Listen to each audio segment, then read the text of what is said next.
Solidarity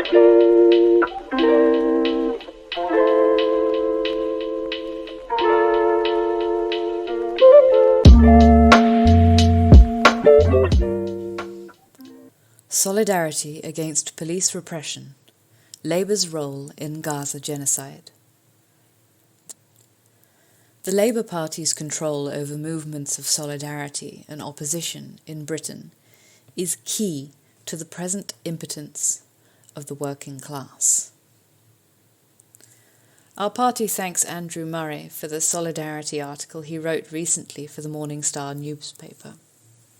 We would note, however, that the overriding point that is missing from his article is the recognition that the Labour Party, with its consistent promotion of the interests of British imperialism, is playing the most insidious role in the erosion of workers' rights in Britain.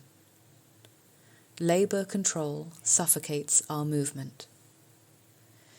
It is allegiance to Labour that has stopped the organisers of Palestine solidarity marches from offering meaningful, or even verbal, support or solidarity to those who have been arrested at their events. The Palestine Solidarity Campaign, PSC, the Campaign for Nuclear Disarmament, CND, and Stop the War, under the influence of their left, Labour connections, have all remained silent. Meanwhile, those who actively defend the right of the Palestinian people to resist Israeli genocide are likely to find themselves expelled from the official solidarity movement. See the recent case of the dissolution of the Manchester branch of the PSC, for example. This is not a new phenomenon. Many of our readers will recall the PSC's refusal to organise a campaign in defence of the young men, many of them teenagers, who were imprisoned for the crime of throwing water bottles at the Israeli embassy during a PSC-organised demonstration against the December 2008 bombardment of Gaza, Operation Cast Lead. Ideological and historical connection between Nazism and Zionism.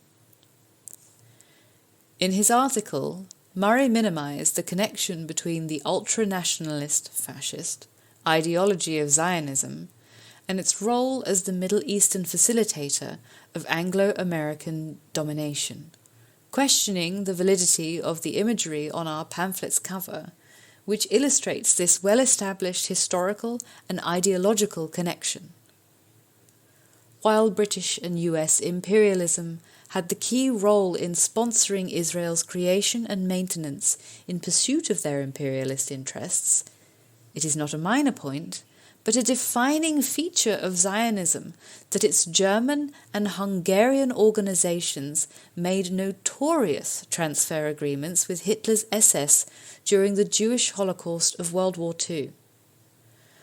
The Zionists made these deals with Nazism in order to further the settler colonial project in Palestine, at the expense of, and behind the backs of, the majority of progressive European Jews.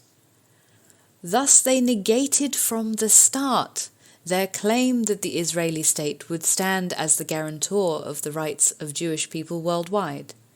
The reverse was, and remains, the case. To opine that a picture on the cover of a book that details the history of Zionism, an image that compares the Israeli state to the Nazi state, is deeply offensive, is meaningless.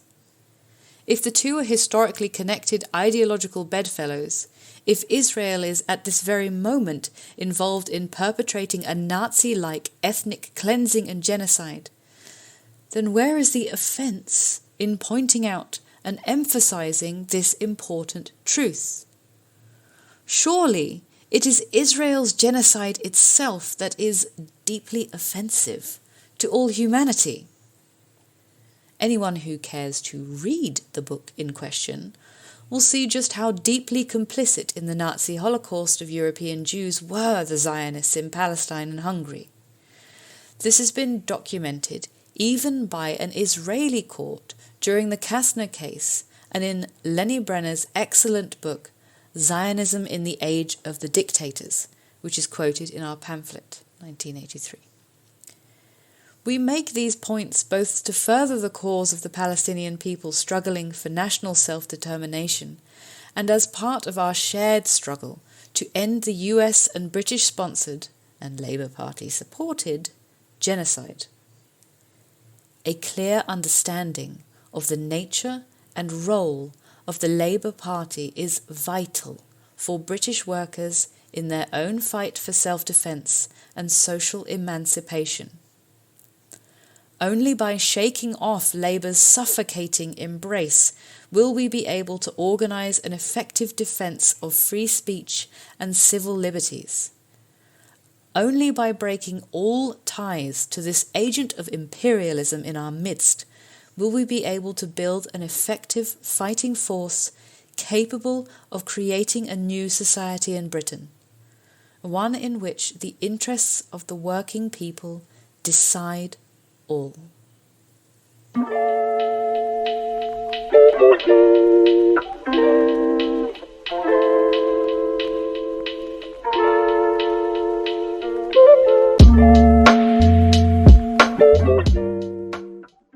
Thanks for listening to Proletarian Radio. We aim to bring you the best Marxist analysis on current affairs, revolutionary history, and theory. Do like, comment, subscribe, and share our content to help us reach the widest possible audience. We are a small organization with limited resources, and we need workers' support if we are to grow and fulfill our mission. If you are able to make a one-off or regular donation, no matter how small, please visit our website at thecommunists.org and register as a supporter.